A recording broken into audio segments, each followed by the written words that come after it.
The Pentagon's secret map of the true pole shift disaster. The classified map. The file opens mid-sentence. No author, no signature, just a title block half erased with black bars. Beneath the smudge, a faint seal reads, Department of Defense, Restricted Geophysical Assessment. The next page looks nothing like a report.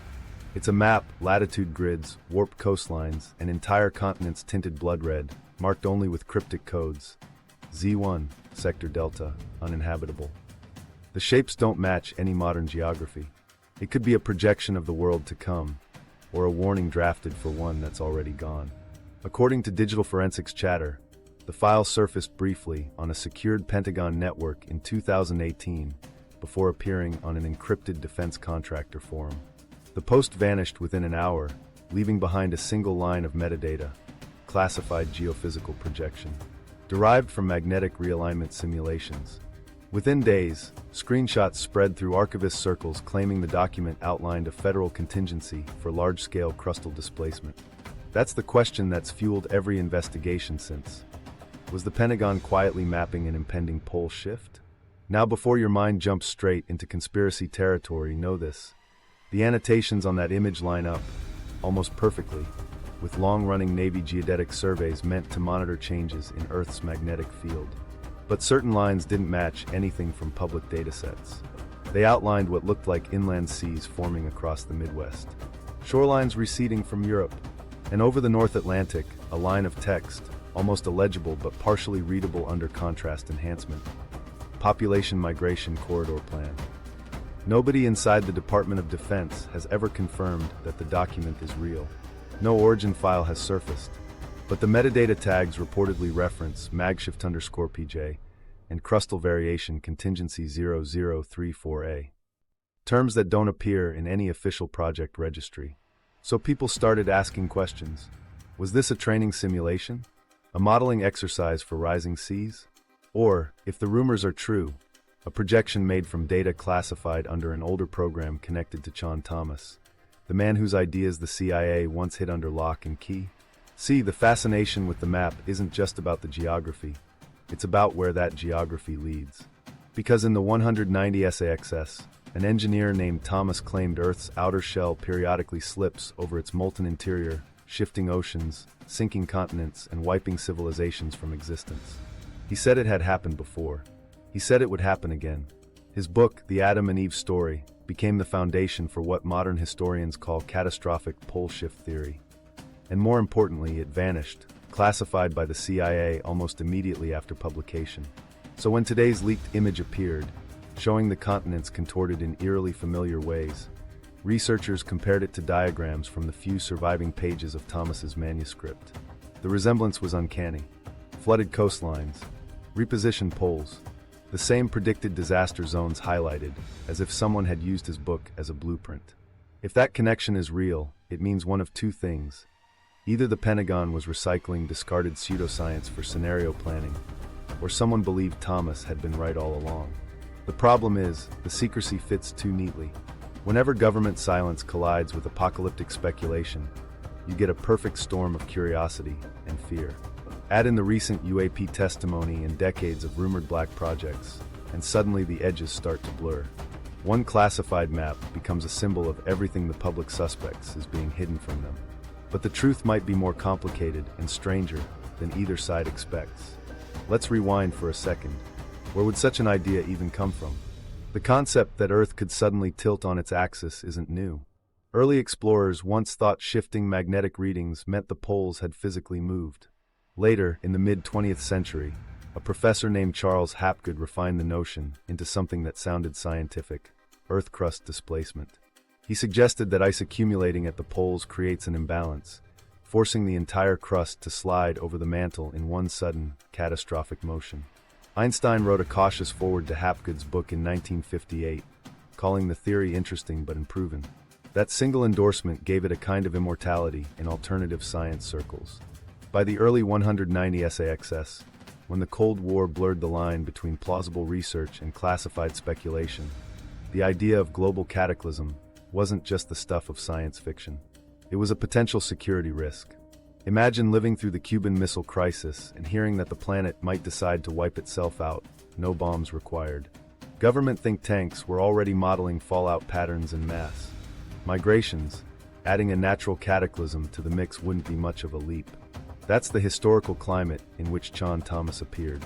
He framed Hapgood's academic concept in mythic language, connecting geological cataclysms to biblical floods and ancient resets of civilization. His book claimed to prove that every few thousand years, the poles leap to new locations, triggering massive tidal waves and continental reconfiguration. The title, The Adam and Eve Story, wasn't metaphorical. He argued that humanity has been rebooted many times, with each era ending in fire, ice, or flood. Shortly after publication, the CIA classified it. We don't know why. Some say Thomas worked briefly with Air Force intelligence, giving the agency an excuse to bury anything remotely tied to him. Others think it frightened policymakers because it predicted the kind of panic no government could control. Whatever the reason, only a heavily redacted version resurfaced decades later. So when someone today uncovers a digital map inside a Pentagon archive, labeled with mysterious magnetic terms, can you blame people for seeing a connection? The overlap between defense secrecy, planetary science, and myth is exactly where mistrust grows. Every redaction, every no comment, becomes evidence of something bigger. Especially now, when the Pentagon itself is under scrutiny for shielding unconventional research behind the term UAP. Think about the timing. As magnetic field data show rapid weakening, the North Pole sliding toward Siberia faster than expected, the military's geophysical units quietly ramp up mapping projects described as infrastructure resilience modeling. Then a supposedly leaked image appears forecasting catastrophic flooding. To the average observer, that looks less like environmental planning and more like advance notice of an extinction-level event. But let's pause here. Whether that document represents a real top-secret contingency or a fragment of Cold War paranoia repackaged for the internet, its appearance resurrected one enduring mystery. Why did the government ever classify a book claiming to describe the same thing? To understand that, we need to go back to the beginning of the pole shift idea itself, before the map, before the CIA redactions, when the line between geology and prophecy first started to blur. Because if we trace how a fringe theory became state secrets material, maybe we'll finally see why the Pentagon would bother drawing a map of the end of the world at all. And that's where the story really begins. Section 1. Birth of the pole shift idea. The story of the pole shift begins quietly, decades before the phrase became the centerpiece of internet theories and government rumor. It starts in libraries and lecture halls, not underground bunkers. And it begins with Charles Hapgood, a history professor who refused to stop asking a forbidden question. Could the surface of Earth itself be capable of sudden movement? Hapgood wasn't a geologist. He taught at Keene State College in New Hampshire, fascinated by the way old maps seemed to depict ice-free coastlines of Antarctica, as if ancient civilizations had seen a world that existed before the current polar caps formed.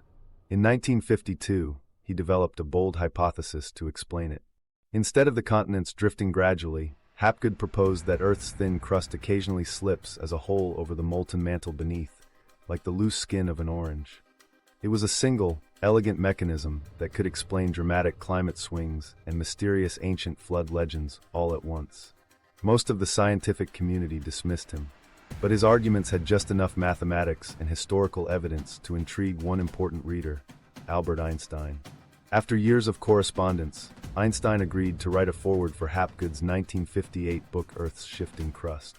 In 2 cautious pages, he praised the idea as interesting and worthy of consideration, though he admitted the evidence remained incomplete.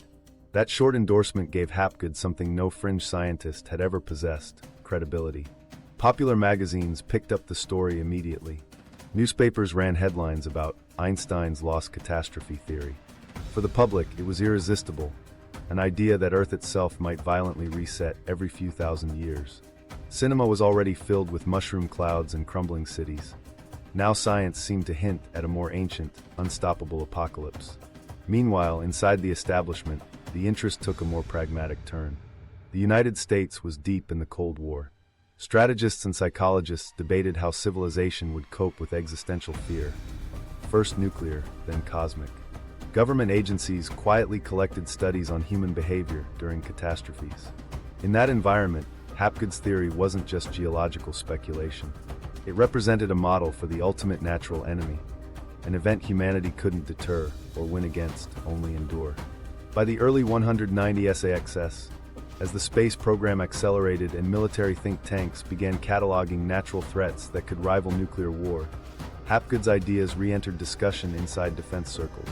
His calculations placed the last crustal shift about 10,000 years ago, close to the end of the last ice age. To policy planners, that coincidence was alarming. If the cycle repeated on schedule, another displacement could be due within millennia, not an immediate threat, but close enough to merit curiosity. At the same time, the scientific consensus hardened against the concept. Plate tectonics was gaining evidence, offering a more consistent explanation for continental motion. Geologists pointed out that Hapgood conflated magnetic pole migration with physical crustal drift. Still, his theory held one psychological advantage: it offered drama. Gradual motion doesn't make people stay awake at night. Sliding continents that drown civilizations do. That tension, between dry data and dreadful possibility, drew in a new generation of thinkers. And one of them, a soft-spoken electrical engineer named John Thomas, would take Hapgood's cautious speculation and turn it into prophecy. Thomas admired Hapgood, but felt he'd underestimated the violence of what happens when the crust moves. Instead of thousands of years, he argued the shift could occur in hours. Oceans would leave their basins, hurled across continents. Mountains would flatten, deserts would freeze. He started connecting these imagined cataclysms with mythic accounts: the biblical flood, the destruction of Atlantis, legends of fire and darkness. His conviction was simple: these were not stories, but eyewitness records of previous displacements. To scientists, Thomas's claims read like fantasy archaeology. To the US government in the mid-196s, however, anything blending science with global panic was delicate terrain. The Cuban Missile Crisis was only 3 years behind them. Civil defense agencies were drafting plans for mass relocation after nuclear fallout. Geophysical catastrophe sounded uncomfortably similar. Even unproven theories could spread fear if amplified by the wrong voices. Still, within academic circles there was a flicker of genuine curiosity. A few physicists wondered if large-scale redistribution of polar ice could change Earth's moment of inertia enough to nudge the crust. The calculations didn't work, but the thought experiment lingered. If the balance could change slowly, might it also collapse suddenly under extreme conditions? That question earned funding in small amounts, mostly from private donors and defense-linked foundations eager to model global disruption scenarios. No official validation followed, yet the connection was enough to pull the topic toward classified research spaces. Hapgood himself, frustrated by skepticism, turned increasingly toward historical documentation, maps, myths, and ancient engineering anomalies, to show evidence that prior civilizations had once known true north existed somewhere else on the horizon. By the mid-196s his reputation was fading, but his correspondence with government researchers continued quietly. Letters described geomagnetic instability reviews and cross-disciplinary disaster modeling. There's no proof those ever evolved into formal programs, but the language sounds eerily similar to what later appears in the metadata of the leaked Pentagon map. The seed had been planted. Publicly, Hapgood remained a gentleman scholar who argued that cataclysms could reset humanity, but also inspire renewal. Privately, his theory drifted into the same vault of speculative models that defense analysts used for black swan planning, low probability, high-impact events. When Thomas entered that world, his hybrid of theology, mythology, and pseudoscience elevated the threat from abstract possibility to urgent warning. You can see the turning point coming. Hapgood had proposed a shift every 10,000 years. Thomas shortened the cycle to 6,500 and claimed another was approaching. Hapgood treated crustal movement as a natural process within physics. Thomas described it as an unstoppable divine pattern. One read like an academic paper, the other like classified prophecy. What made Einstein's polite curiosity toward Hapgood so pivotal was how it lingered in collective memory. Whenever a scientist with real credentials dismissed pole shift speculation, believers could counter with, "But Einstein said it was possible." That single line, detached from its context, would echo through the decades, providing a veneer of legitimacy to every new iteration of the idea, from talk show discussions to intelligence memos. By the time Thomas published The Adam and Eve story in 1966, Hapgood's original work had faded into niche history. Yet his conceptual framework remained the invisible backbone behind it all. Without Hapgood's question, there would have been no classified book, no redacted pages, and no, decades later, geophysical projection map. So when we ask why the Pentagon might care about magnetic instability today, it's not just about modern science. It's about inheritance, the way a half-dismissed academic idea became a forbidden narrative linking physics, prophecy, and policy. The story of the pole shift didn't begin with secrecy. But once it touched that world, it never left. Next comes the man who carried it there, and the moment the idea was locked behind a classified stamp bearing 3 letters, CIA. Section 2. John Thomas and the Banned Book. By 1966, John Thomas wasn't just speculating, he was warning. He'd taken Hapgood's slow, geological hypothesis and stripped away the patience. To him, it wasn't about tectonic creep or shifting magnetic fields. It was about sudden biblical upheaval. A complete crustal slip. Oceans racing across continents. Civilization reduced to myth in a single day. Thomas had an unusual resume for an apocalypse prophet. He was trained as an electrical engineer, worked briefly with the Air Force, and claimed access to classified research. Colleagues described him as earnest, brilliant, and slightly mystical, someone who believed physics and theology were 2 sides of the same truth. His writing style reflected that blend. Equations sat beside quotes from Genesis. Magnetohydrodynamics shared paragraphs with angels and ancient tablets. He seemed convinced the scientific and the spiritual were simply describing the same cycles in different languages. That year he self-published the Adam and Eve story, The History of Cataclysms. The title alone set expectations, part scripture, part science. Inside, Thomas laid out a vision where every 6,500 years, Earth's magnetic poles reversed so violently that the crust detached from the mantle and realigned in hours. He described it like a gear slipping, the outer layer rotating around the core until centrifugal stress tore oceans from their basins. In his telling, the last disaster sank Atlantis, froze mammoths mid-stride, and left humanity starting over in caves. The next, he implied, wasn't far off. Within weeks, the book vanished. Review copies stopped circulating. Thomas mentioned once, in an interview fragment reprinted decades later, that government interest exceeded expectation. Not long after, records show the CIA obtained a copy under internal requisition. The classification stamp followed soon after. Limited distribution, Division 5. Only 57 pages survived public release. 200 plus vanished into storage. To outsiders, the move looked absurd. Why classify pseudoscience about pole flips? But context matters. In 1966, NASA was racing toward the moon. The space age had opened a new frontier for national security. Any theory, even speculative, that implied fragility of the planet itself cut close to paranoia already gripping military planners. Documents from that decade show intelligence analysts modeling global chaos catalysts, events that could render nations ungovernable. Thomas's manuscript described exactly that, framed through cosmic inevitability. Some historians think the book's problem wasn't its science, but its psychology. Predicting that cities would vanish overnight could feed Cold War panic faster than any missile warning. The CIA, ever cautious about information warfare, often classified material that might adversely affect public stability, even when scientifically dubious. The Adam and Eve story fit that category perfectly. It sounded technical enough to fool readers while striking directly at existential fear. The sanitized version released long afterward only deepened the mystery. Entire sections were missing, tables, maps, diagrams stripped from the middle pages. What remained hinted at what had been cut. There were references to polar migration vectors, continental inertial thresholds, and something Thomas called the hydraulic inversion. In his language, that meant the oceans themselves becoming the engine of destruction once centrifugal energy overcame gravitational containment. Scientists scoffed, but readers sensed hidden knowledge behind the black lines. The redaction sparked exactly the rumor cycle the CIA likely wanted to avoid. Decades later, when the Freedom of Information Act forced release of partial pages, forums lit up overnight.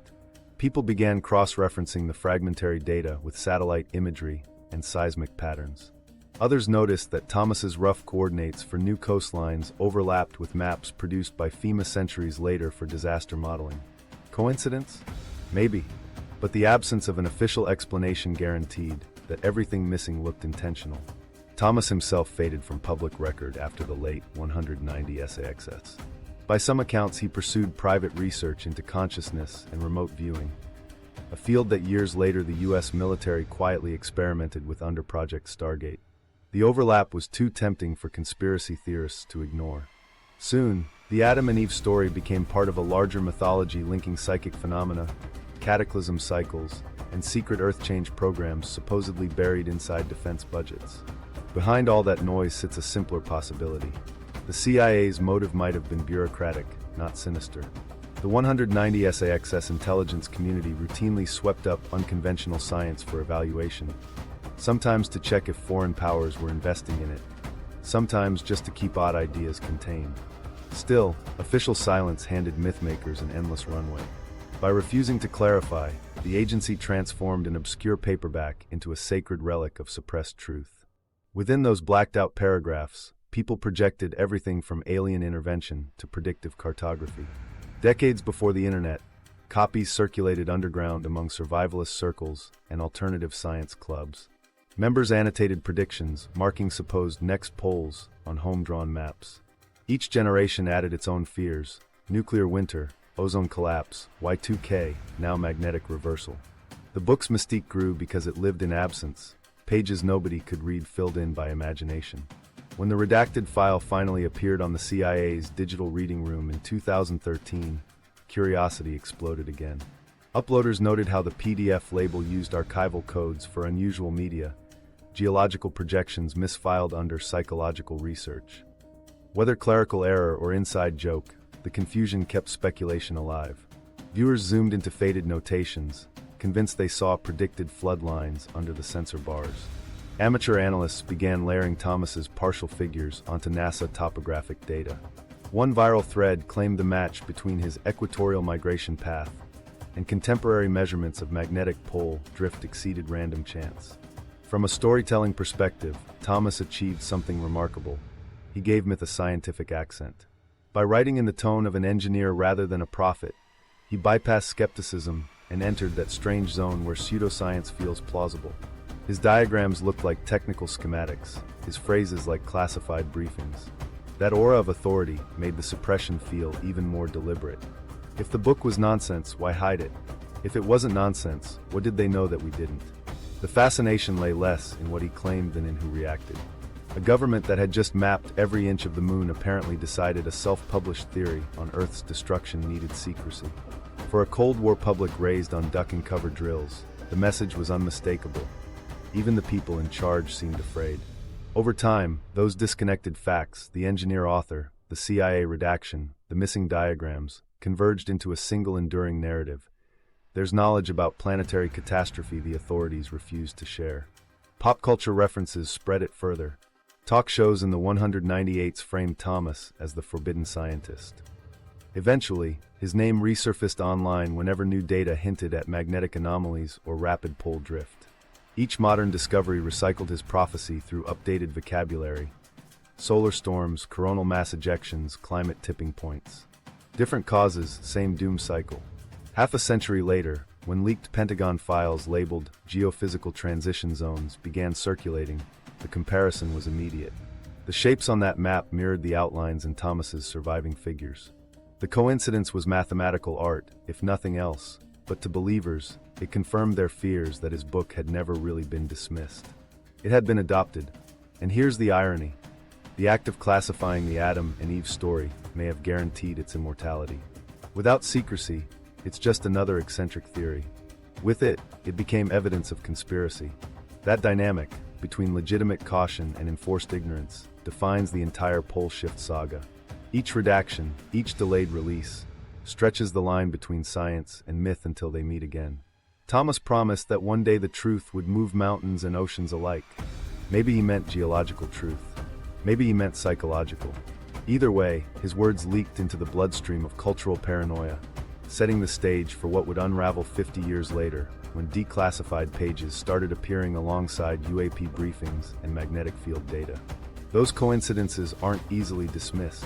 They echo through every leaked diagram, every defense memo stamped restricted. The theory that once lived in a banned book now lingers in the metadata of modern science.